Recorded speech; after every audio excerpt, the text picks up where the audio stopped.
राष्ट्रवादी काँग्रेस अजित पवार पक्षाला ठाणे महापालिका निवडणुकीत अपेक्षित यश संपादन करता आलं नसल्यामुळे अपयशी ठरलेल्या राष्ट्रवादी काँग्रेसच्या स्थानिक नेत्यांनी पक्षाची ठाणे शहर कार्यकारिणी बरखास्त केल्याची माहिती समोर आली आहे. ठाणे महापालिका निवडणुकांचे निकाल 3 महिन्यांपूर्वी लागले. या निवडणुकीत राष्ट्रवादी काँग्रेस पक्षाला अवघ्या 9 जागांवर विजय मिळवता आला. निवडणुकीच्या तोंडावर पक्षात जोरदार इन्कमिंग झालं.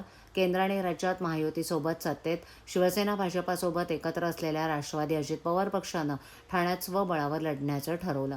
यावेळेला आयारामांना संधी देताना पक्षानं जुन्या कार्यकर्त्यांनाही पक्षाचं तिकीट देत रिंगणात उतरवलं. परंतु निवडणुकीत पक्षाला फारसं यश मिळालं नाही. त्यातच पक्षाला पालिकेचे विरोधी पक्षनेतेपदही गमवावं लागलं.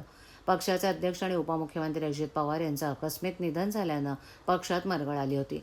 त्यामुळे पक्षातील कार्यकर्त्यांना नवसंजीवनी देण्यासाठी राष्ट्रवादी काँग्रेसचे ठाणे जिल्हाध्यक्ष आणि पालिकेचे गटनेते नजीब मुल्ला यांनी शहरातील सर्व सेलचे नेते, पदाधिकारी, कार्यकर्त्यांची बैठक घेतली. या बैठकीत पक्षाची सध्याची परिस्थिती पाहता सर्व सेलच्या कार्यकारिणी बरखास्त करण्याचा निर्णय मुल्ला यांनी घेत पदाधिकारी, कार्यकर्त्यांना निराश न होता कामाला लागा असा सल्ला दिला. लवकरच नवी कार्यकारिणी जाहीर करणार असल्याचं मुल्ला यांनी याप्रसंगी बोलताना सांगितलं.